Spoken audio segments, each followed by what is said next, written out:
Steve Grubbs, the CEO of WebXR, which is doing some amazing things in creating virtual learning through the Metaversity project, among many others. Steve, you and I know each other, and I have been involved in a small way in the Metaversity project.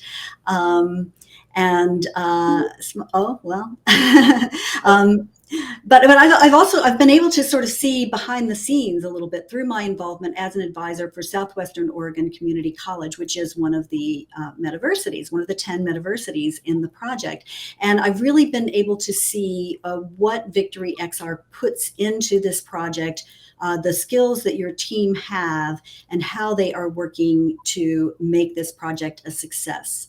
So I'm going to hop off here myself and turn it over to you to make your presentation, and I look forward to hearing it. There are always exciting things coming from you, Steve, so take it away. Yep, I appreciate it. So I'm Steve Grubbs, the co-founder and CEO of WebXR, and we're going to start with a quick, short video. So the question of the day is, what is a metaversity?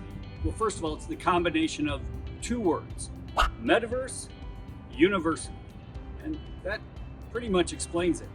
A metaversity is a synchronous live campus in the metaverse where students can come onto that campus with their professor and other classmates, and they can learn. How do you take a class in chemistry or biology or history?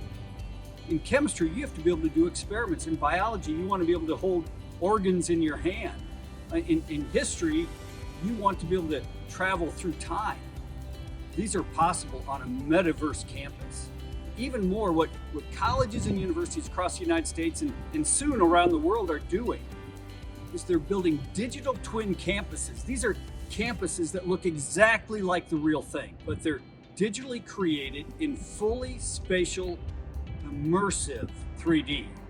So a student can jump onto the grounds of the campus in the quad or maybe the commons. They can walk to class just like they would in the real thing. Metaversities will move around the world. Almost every college and university over the next 5 to 7 years at one level or another will adopt Metaversity classes. Because if we're going to grow remote learning, if decentralization is real, then we have to provide a better solution.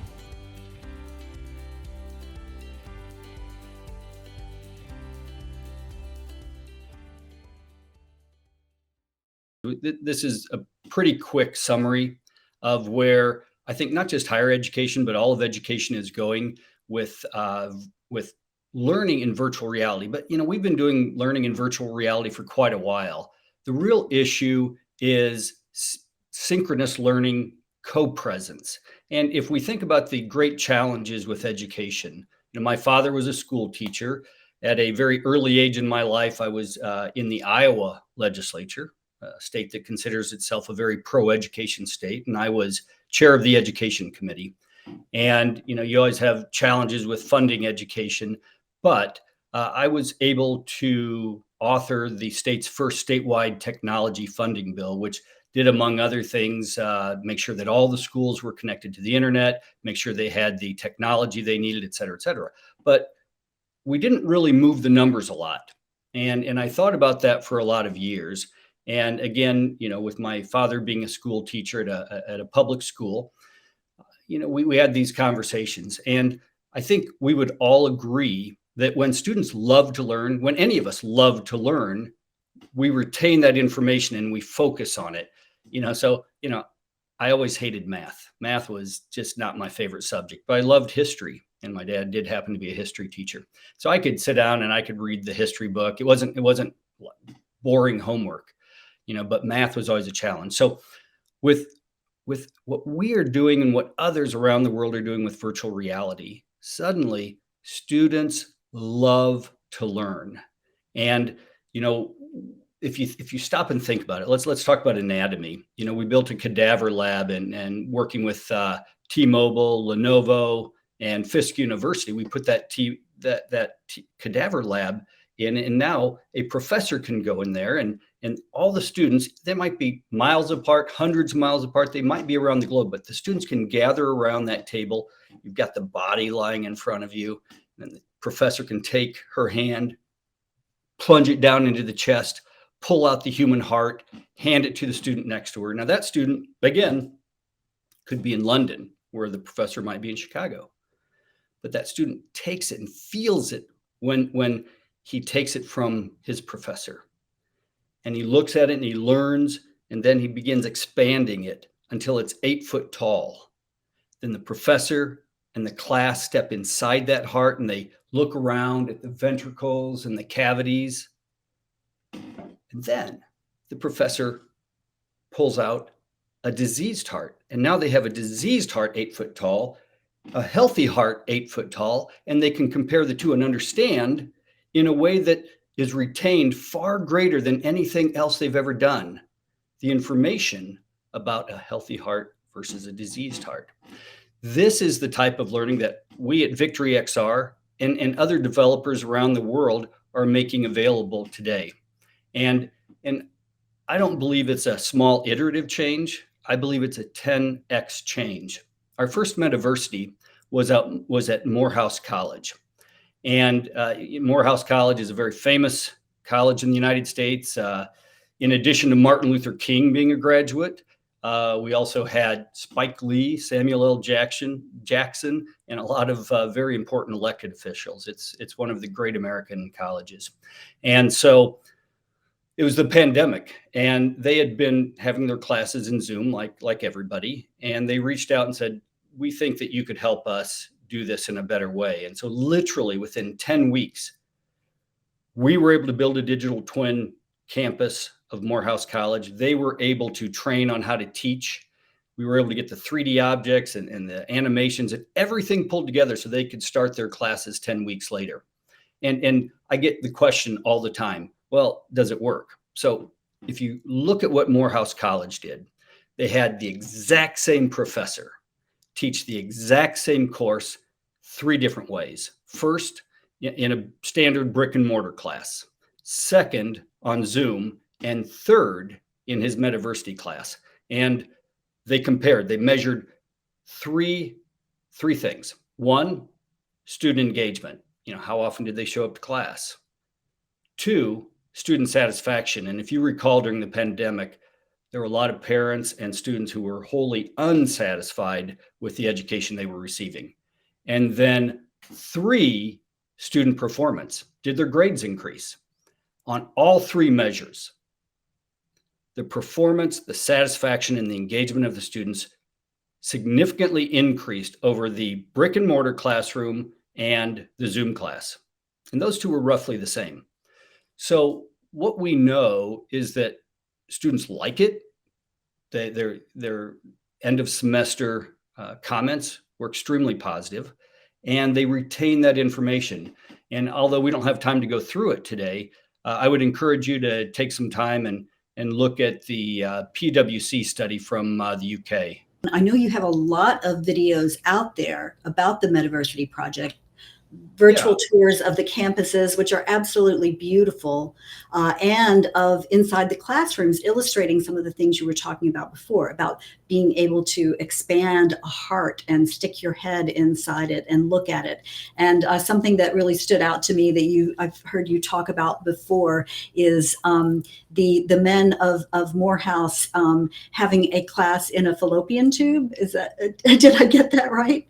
Field trip down a fallopian tube. A field trip down a fallopian tube. Okay. Yeah. If you think about it, and it's not just science either. For example, we rebuilt the courtroom from To Kill a Mockingbird because where people sat in the courtroom, if you remember that book, was extremely important. In that book, the white citizens sat on the floor and the black citizens had to sit in the balcony. And then you had a judge and you had a jury. And so now as students understand that book, they can sit in different parts of the courtroom and understand the perspective of those characters in the book. So, also with history, we've got some great history lessons of, we rebuilt La Amistad slave ship. and the bridge in Selma. So, being able to gather hands, just like Martin Luther King and Congressman Lewis and Hosea Williams did in 1965, and to walk across that bridge just like they did, that's never before been possible. And frankly, I went to Selma to record a field trip, and it's not easy to get to. So this is something that we can offer that will open up the world of learning to students around the world. That's amazing, Steve. And I love, as someone coming from a humanities background, I love bringing in this, the culture, the literature, the history into what you were doing with the Metaversity project. Briefly, you mentioned Fisk University, you mentioned Morehouse College, I mentioned Southwestern Oregon Community College. Can you tell us some of the other schools that are involved? Yeah. The University of Kansas is using it for their School of Nursing. So especially for their graduate students who are already out in the field at hospitals and doctors' offices and can't return to Lawrence for additional classes. West Virginia is using it in their College of Business. Alabama A&M, South Dakota State, New Mexico State, Cal State. It's a growing list. Every week, we're adding more schools. Northern Illinois University was a recent sign up, and we are launching our first European school. Haven't publicly announced yet. Wow, that's really exciting. And one of the questions in the chat we have here is, are you open to partnerships with research companies based or focused in Africa? Well, we would love to work in Africa.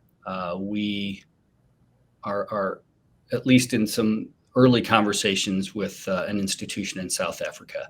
So the answer is yes. Maybe the partnership works out, maybe it doesn't, but always open to those conversations. Great. And that question comes from Victor Peter. And I see Enrique here is saying, I can't say enough about the innovative professors that spearheaded this effort and put the time in to learn and push the envelope. We need more folks like this. I know you would concur.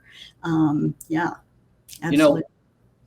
That's the biggest part of this. If you don't have professors who are willing to commit the time to figuring out, there are a lot of tools. You can silence students, you can let them speak, you can break them up into small groups, you can automatically seat them, you can help them with experiments.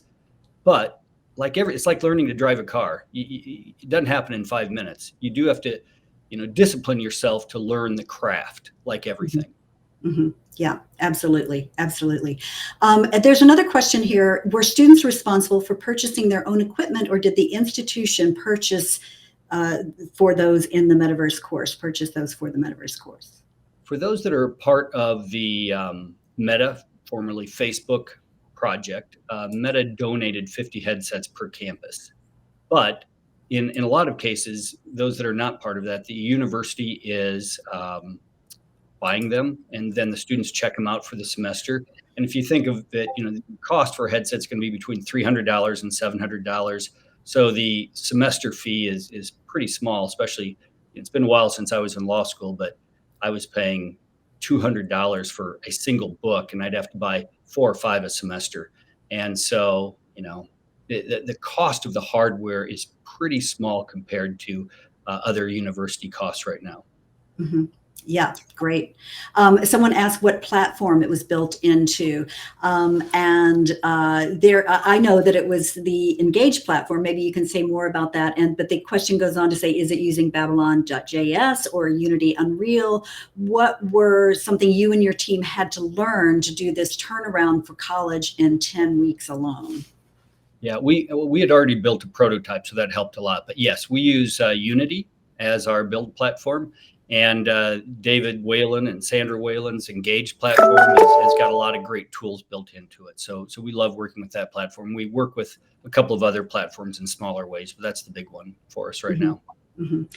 Okay, well, we had a lot of other questions here. We're not going to be able to get to them all, unfortunately, but I am super excited to have this crossover here of Steve with Chris Dede and Maya Georgieva, who are on our next panel. Super excited to have them here. Steve, thank you so much for sharing your time with us today. My pleasure.